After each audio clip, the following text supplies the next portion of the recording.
bun ha ki tourist ki bawan chani shpo Meghalaya jangi pe ki kwa man one pet ki kwa ban experience kum no ka ta ka Meghalaya ka long da ki lawan kum tu ki la sa bun sni te kawai ka long ba ka jinyo anong ba da ni don ki get kini ki homestay. Opening and homestay, it's my source of income.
A very good evening to all our viewers. Welcome to Media Plus Tete-A-Tete. Well, this evening we have with us the Congress candidate from 16 East Shillong, Manuel Badwar. Welcome, sir, to our show. Thank you. Well, we are here to just get to know a little about him and his journey from what he used to be to where he is today. So, sir, could you please tell us something about yourself, about your earlier life, before you got into politics? Sure. First and foremost, thank you Media Plus for giving me this opportunity to sit here today and candidly having a discussion with Kong Bethlin, a good friend of ours, a good friend of mine and my sister, and probably a family friend. As far as your question is concerned, I think how I end up venturing into this arena of politics, rather, I'd say it's a long drawn kind of a thing for me. It is not the case of whether I would. It was never the case whether I should or I shouldn't, but it's a case of when should I. So yes, as far as I'm concerned, I had done my education, which is a little far flung from political science or so on and so forth. After doing my schooling, I did my graduation from Delhi. And after finishing my graduation, I had to think quite deep as to what exactly I wanted to do next.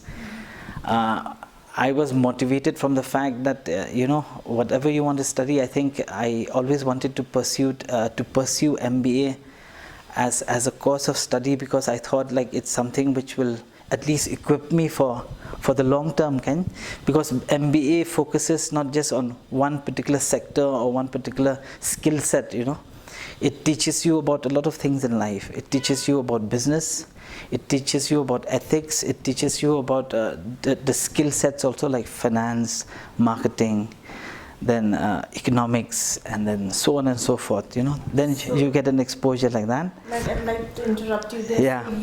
Your specialization was, I believe, finance and marketing? Yeah, so my specialization was finance and marketing.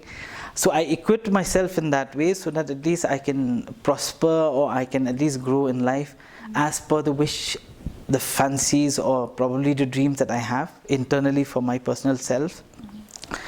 So I always thought that yes, at one point of time I have to come back and do something from a political point of view.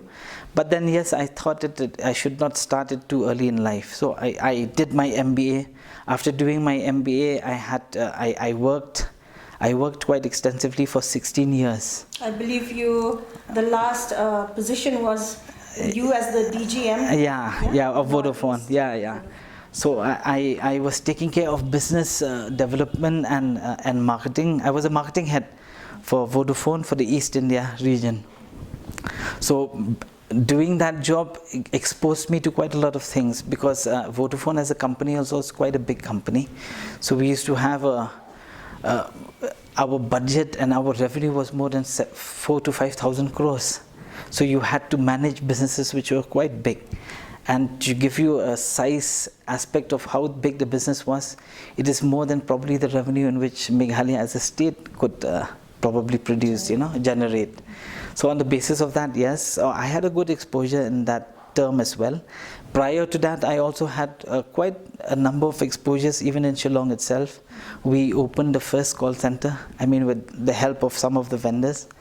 SS Netcom was one of them, which we helped when I was working with Aircel. So you got into IT also? Yeah, so anyway, apart from MBA equips you to do all those things, so we were managers as such. So those are the kind of skill sets that I came from as a background. In terms of why I came into politics, I'll tell you very honestly, after I left all these jobs and then I came back to Shillong, I started a consulting company with some of my friends, and we started doing a few projects within the Northeast itself, and these projects were mostly related to government sectors. So because of the exposure in those projects, and I had some free time within myself, so I said, no, it's good that I also at least help a political family, a political party. And because of the fact that I come from a political family, probably I was motivated to join a political party. So I wanted to help in the skill sets that I already have, in the ways that I already worked at. So I joined the Congress. It's not by default or by anything, it's by choice. And the choice came deeply from the fact that my father was also a politician, and he was a very staunch Congress person.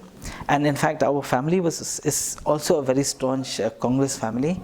So it was a no-brainer, right? I didn't have to choose anywhere else. So I always decided that no, if I have to join a political party, it has to be the Congress.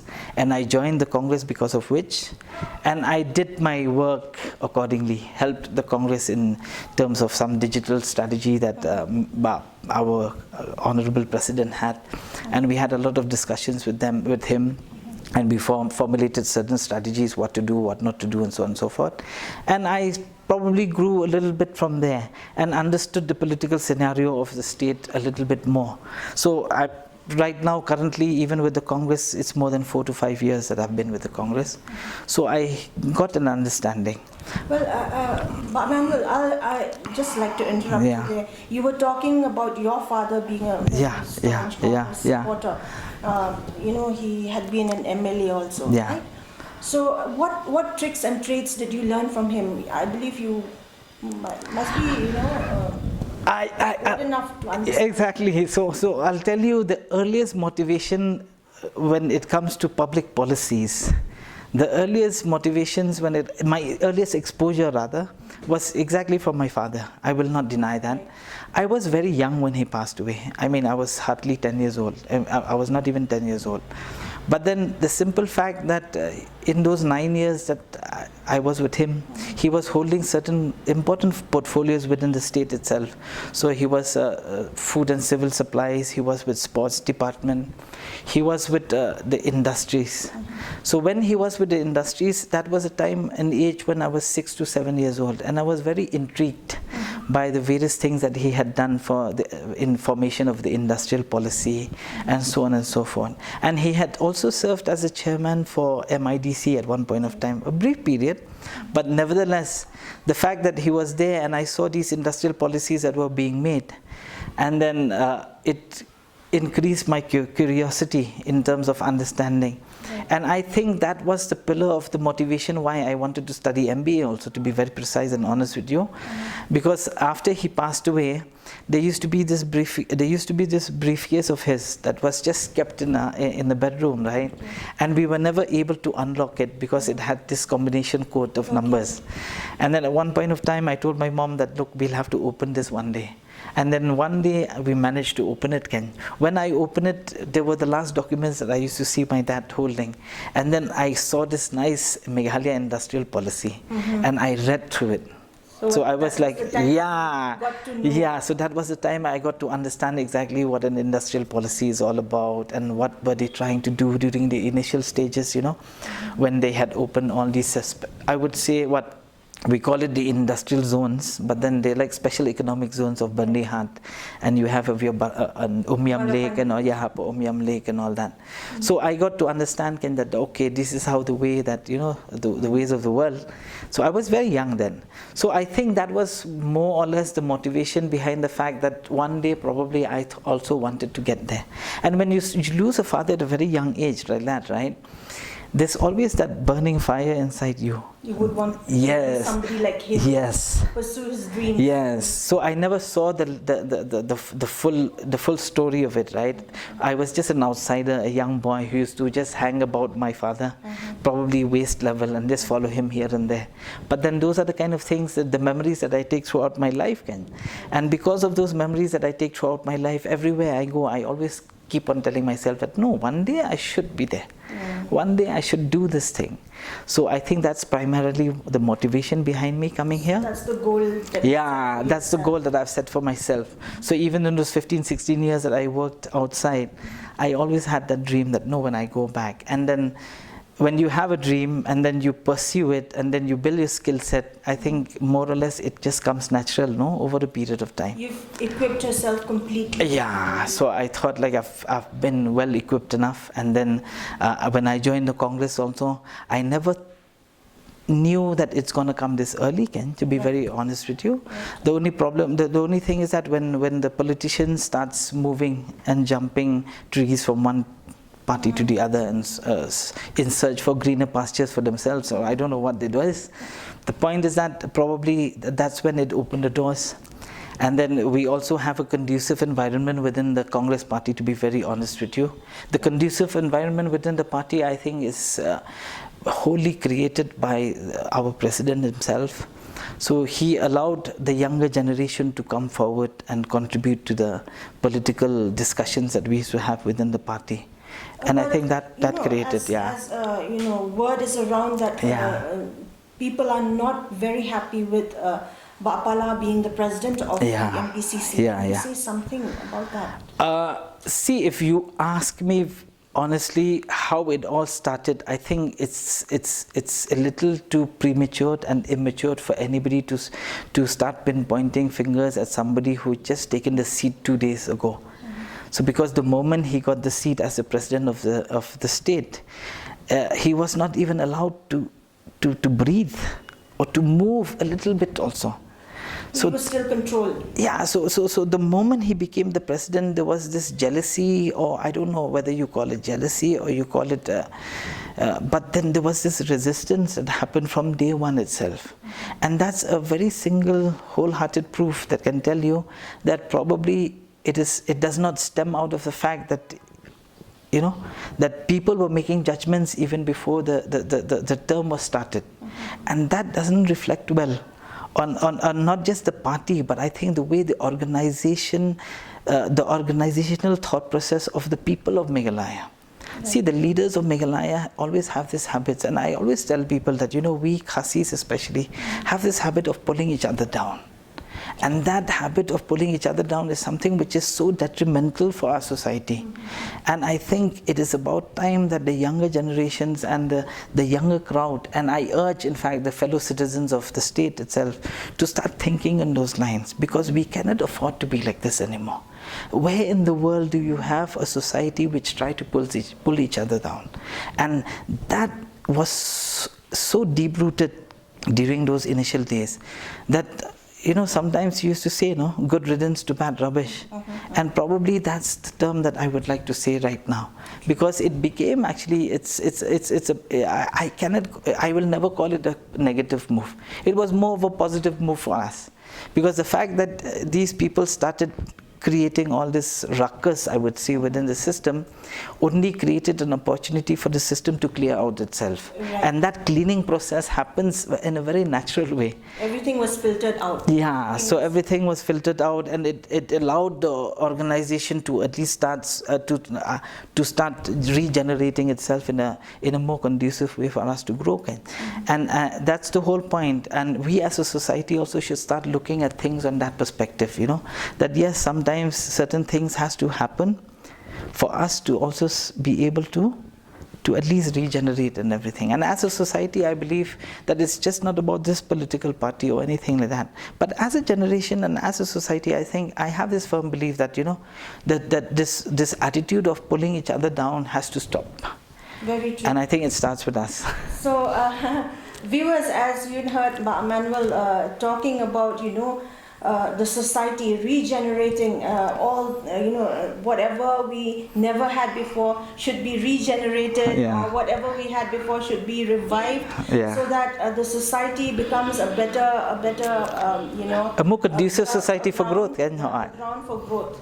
And for the youth also, Manuel has been saying that he's been in fact encouraging the youth to come together, and to, if you have the love for your state, you should come up front and just do what you have to do for the good of society. It cannot be just from the political point of view, but in every little way that you can, right? Sure.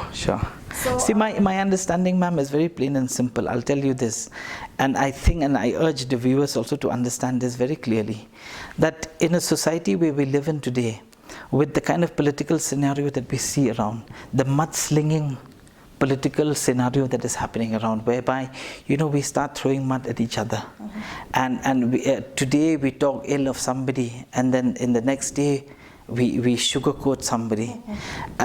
What happened is that in a society where social media plays a very critical role, small kids, young kids, of 18 years old, they start getting exposed to these kinds of behaviors. And these kind of behaviors are actually negative factors that will impact our society at large, right? So if I'm a young kid, let's say at an 18-year-old, and I start seeing somebody who's talking so ill of someone today, and tomorrow talking so nice of the same person, and changing their statements over a period of 24 hours, what happens is that I start looking at them with a different light. Then when I look at them with a different light, I start, blanketing the entire... developing that... I create a blanket attitude towards the entire political scenario that is there in the state. So then I start looking at politics in a very dirty way. Then I start telling myself that, no, I don't like politics. No, I hate politics. But the problem is, if you're a well-learned person and you start looking at politics from that light, then what happens is that you will not be a politically active person.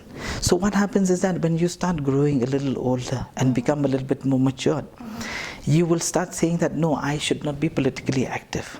But the problem with this is that if people who are intelligent and people who are well educated shun themselves away from politics, please remember that the 60 chairs will still be available. Yeah.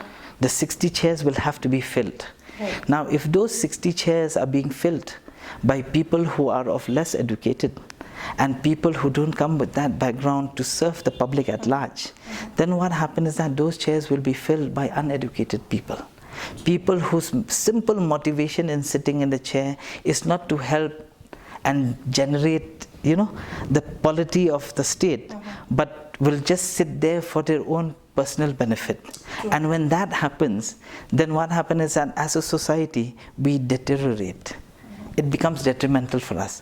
So being exactly. Right? So the whole point is, I urge the kids at least, please be politically active. I'm not saying that you have to become a politician, but be sensitive enough of the things that are happening around you. Do not shun yourself away from there. Do not say that I'm tired of discussing about these things, because these things will only impact us 15 years down the line, 20 years down the line. And we cannot afford to have this kind of a political scenario anymore, whereby less educated people with a different motivations go and sit in the chair. And it is the kids themselves who has to come forward. And I believe in that very strongly.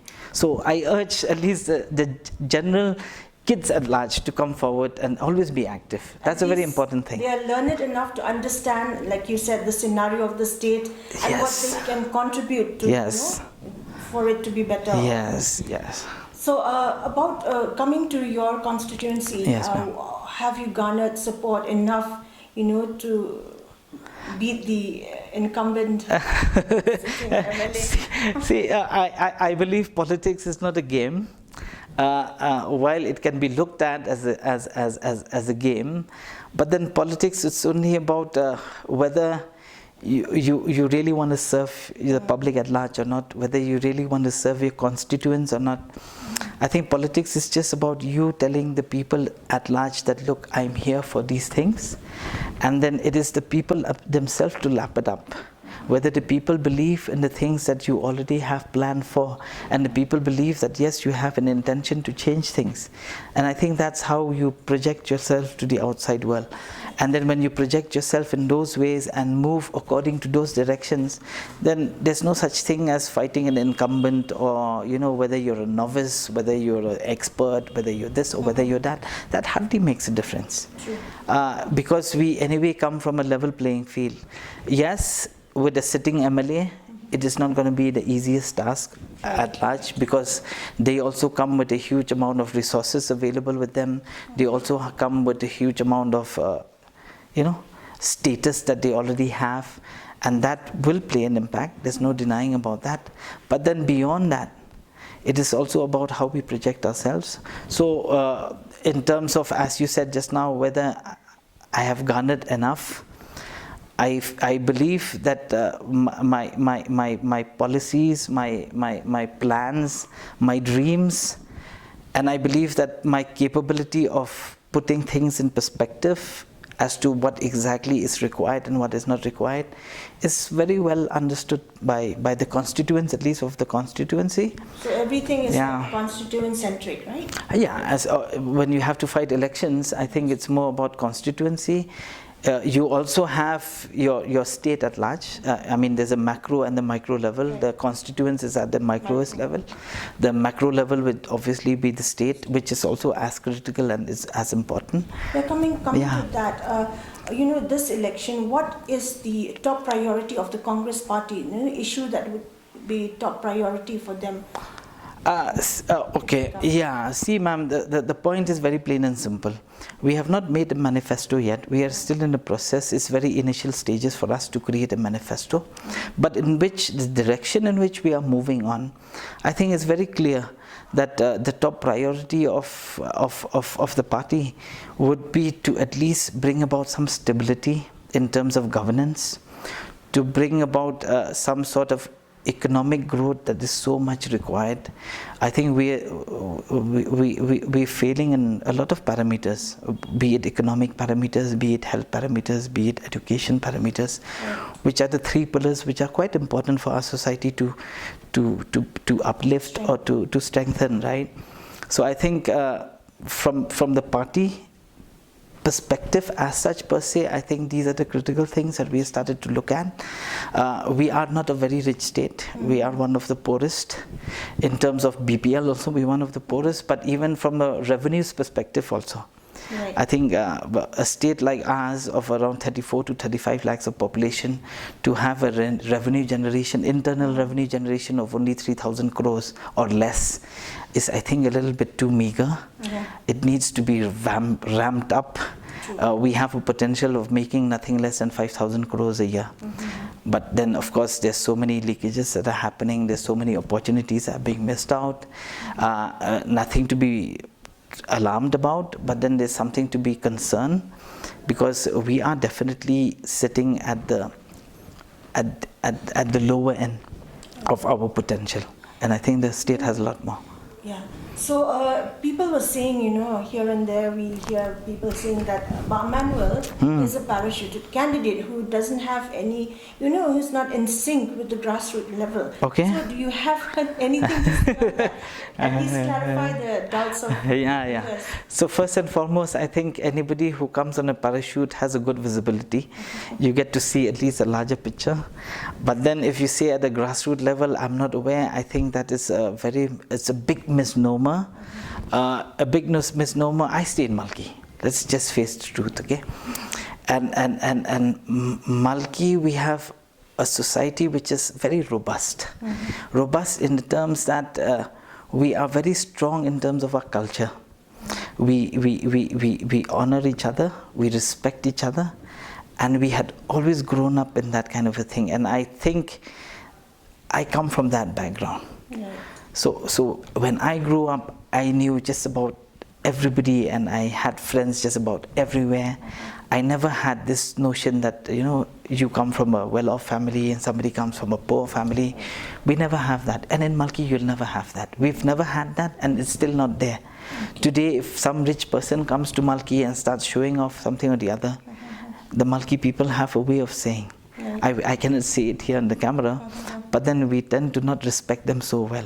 So respect out here is only gained when you have a certain sort of, I should say, when you have character, when you have personality. People admire that more than money at any point of time. So when you grow up in a society like that, it's very well understood the kind of grassroots level stuff that I already know. And I think I just take the same model that I know, being a Malki person that I am, and I take it across. When I go to Keating Road also, I go with that same kind of a thought process. When I go to Laimukra also, I go with that thought of process. When I go just about anywhere, whether it's Cliff Colony, whether it's Loshumia, whether it's this is that, I don't judge people. See, I know you, and I know that you socialize a lot. Yeah. Socialize in terms of getting to know people, being friendly. Yeah. So I think it is it's cleared the doubts of the viewers people who have been questioning. And please find out if Manuel is such a person who is not in touch with these, people. Yeah. So again, you were talking about stability and economic upliftment. Yeah, right? sure. What about the border issue? Because it had started when Congress was in power, and it was alleged that they never did anything when they were in power. So, and it is only this, the government of the day which has done so much on the border issue. Yeah. So, can you say something? See, ma'am, as far as the border issue is concerned, border issues can never be solved over a period of 3 to 4 months. Okay? I mean, the world over. Look at the Gaza Strip. Look at Palestine and Israel. Right. There will always be some pull and some push somewhere or the other. So it cannot be sorted very easily. Because it started off from the initial days itself when Assam was bifurcated and then Meghalaya got its own statehood. And then during that time, you had a lot of these, or should I say, the survey of India employees who were more or less Assamese. So there will obviously be some sort of a inclination towards their own state. And as they left the state, they would obviously be inclined towards that. So those kind of issues were anyway persisting. They existed. But to solve them over a period of 3 to 4 months is just unbelievable to my eyes, at least. This is my personal opinion. This is not the opinion of the Congress or something like that. So these kind of issues had to be sorted out in the very correct way. We had also made a lot of blunders amongst us.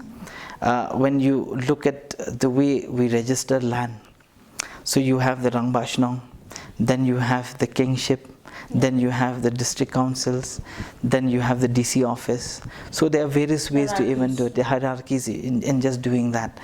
But then if you go to places like Assam, they had the revenue department, if I'm not, land revenue or something like that, which became very easy for people to register land. They had far more better documented stuff than what we had. A better system. A better system in place. So they had also run a lot of these policies. I don't know if you remember or not, in 2003, 2004, anybody who was staying in Assam border, they were saying that please come and register yourself. It will be done free of cost, and so on and so forth. They had already looked at all these things, in the past, and trying to, pull as many crowd as possible, and they had prepared. We were caught unaware, and we were caught unprepared, to be very honest with you. So when the entire border thing was sort of trying to be sorted, we moved a little bit too hastily. I would not say quick, but I would say hastily. So when you say that you moved a little bit hastily, it would have certain impacts. So that impact, I'm not here to judge, I'm not here to say anything, but definitely if the government knows very well that at least tribal land does not belong to the government but belongs to the people. So they should have at least consulted the people. And that would have been a far, far more, in a democratic world that we live in today, you cannot just take decisions without discussion. And that discussion should have been with everybody who's a stakeholder in that thing. So a land couldn't just have been given or taken. I'm not saying that we should take Assam's land, but neither am I saying that we should give away our land, right? So the thing is that there should have been a nice, good discussion with the stakeholders, and it should have been done with face by face, and then it should have been taken in such a step that it's it is nothing to do with pacification. I'm not saying that you pacify the people, but what I'm only saying is that make it participatory in nature. So if that would have happened, it would have been a far better thing. Could have taken 5 years, could have taken 8 years also, yes, but at least get a better perspective of everything that has to be done again. So that this angst that is happening as of we sit today should not have happened. Because if I were to be somebody who's staying in the border and I lost my land, definitely it'll impact it'll impact my family, it'll impact my way of living, it'll impact just about everything about me. So that is something which should not have been compromised again. That's my take on it, yeah. So, if you should win the elections, what would be the first thing you'd do for the people? See, again, first and foremost, I think from a state perspective, I think the fact that we are a poor state in terms of our revenue earning, and we have a far, far, far more bigger potential than we can, I think that would be the first thing. Because when you have a bigger revenue line that you're generating for the state, then the state becomes a little bit more comfortable with everything. The various problems that we had recently in terms of the school teachers, in terms of so many things, these things could have been taken care of very easily. It would have cost us 7 months in which the funds come from the central government, and this has been a long-term kind of an issue. Then the state government should have understood this and created a budget, right? And kept a budget for that, to ensure that at least there's continuity of work, to ensure that there's not going to be much of a problem that can arise like how it's having, so nobody's affected, because you're talking about personal lives, you're talking about people's lives, and you're talking about, at the end of the day, it's just not your normal people also. You're talking about the teachers, the people who are the groom. Exactly, grooming our society, the future of our society. And that would have been very critical or important for the government to look with that light, Ken. That would have been very critical, and I think these kind of things can only be done when the government has a little bit of excess funds with them, a little bit of reserve. I would not say excess, but a little bit of reserve, so that they can play again, and then they can at least that. And I think that is very critical for us going forward as a state, that we should start looking at it from that perspective.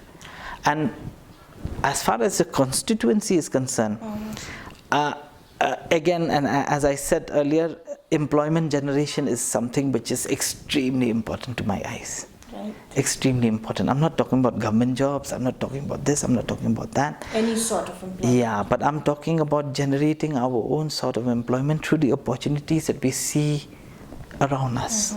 And that would be very, very important. I agree to the fact that we need to look at employment, because focus on employment, because it has led unemployment has led to so many negative. It has a negative impact on especially the youth. Exactly. it has led them to, addictions of all sorts and, joining militant groups. See, when you say like this, no ma'am, I'll just give you an example.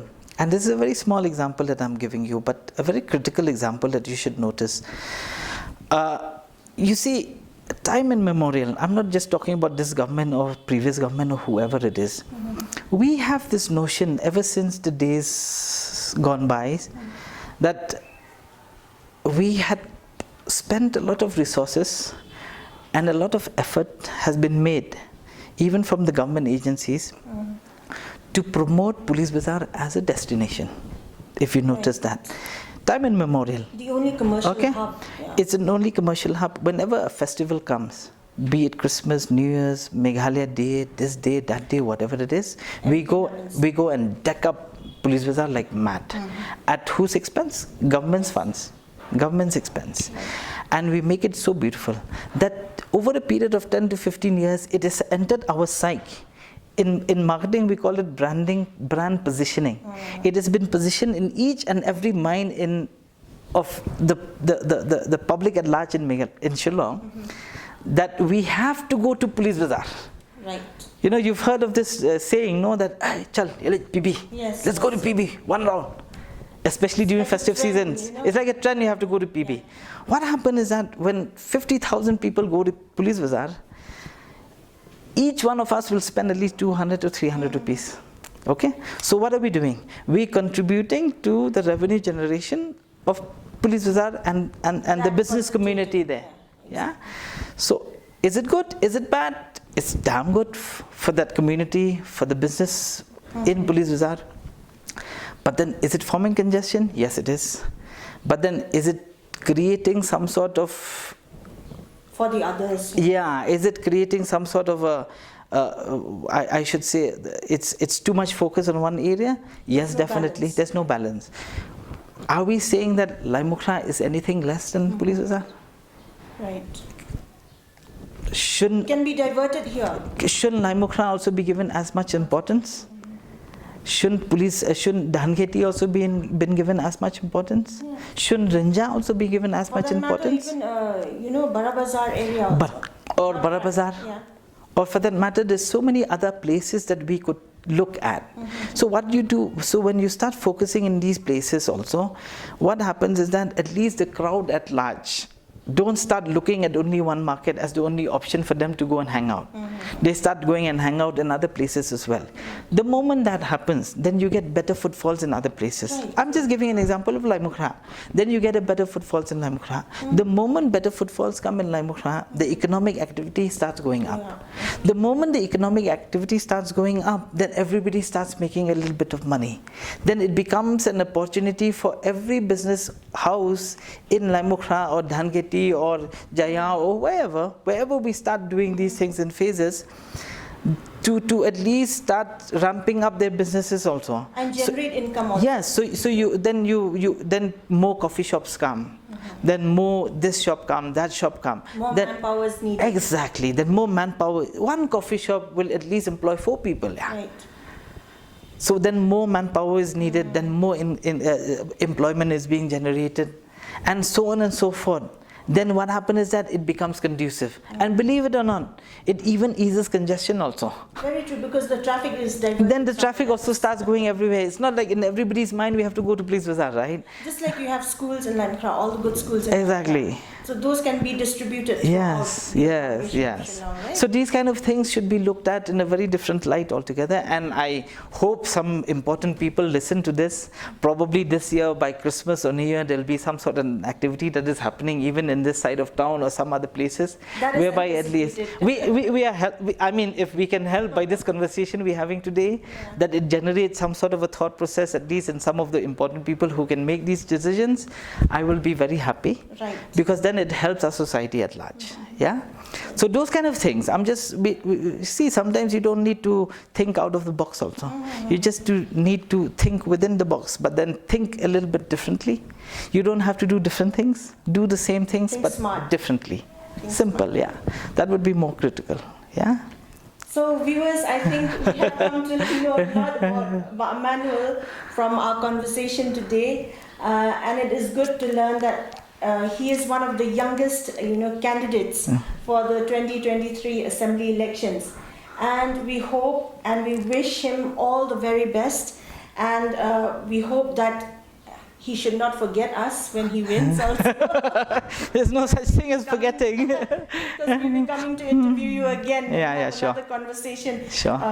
From another perspective then. Sure, ma'am. And Sure. we hope the viewers have, he has been able to clarify the doubts, some of the doubts that the viewers have been having all this while about Manuel and his, of course, constituency.